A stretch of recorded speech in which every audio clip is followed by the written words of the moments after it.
When I recently read the noted R.M. Mashelkar's book, which is Exprovement, this book is all about finding things that you just cannot imagine can be applied to some other field. Imagine a pizza box actually telling you how to create a non-invasive breast cancer device. That's remarkable. This is that book that talks about different things that happen in the world, but they have some correlation. They can be amazing and can service a lot of people. And that's what happens when we combine such odds together. But it needs a lot of routine. And I want to tell and introduce you to someone else who is made up of his routine. The man that you see here, 1990s, was one of the most noted editors of LA Magazine in Paris. His name was Jean-Dominique Bobet. I hope I've pronounced it right. But that's not his story. He wrote this fascinating book which is called The Diving Bell and the Butterfly. Simple thing. He was an editor. He could write a book. And then it was also adapted into one of the most noted movies. Either the book or the movie, whatever you pick up, but it will change your life.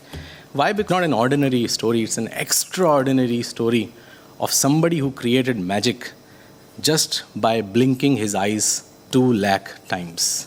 This entire book was written in 2 months, 7 days, and 3 hours, and where he blinked his eyes for 2 lakh times. Because he got a stroke, because of which he was in a lock-in mode. He was completely in a vegetative state. And for 7 months, rather than getting into depression, he was thinking, what can I do? What can I contribute back to the world? And that's where one of his friends contributed. And in continuous 7 days, he kept on working on it for 2 months, 3 hours a day, 2 lakh blinks. It took him to devise this language, which is now also part of the computer coding. We use it in French, abacus, COBOL methods.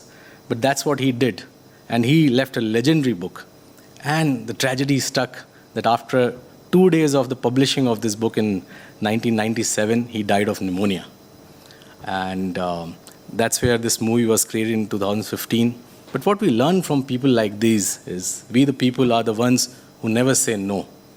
And we don't say no because you have to give back to the society.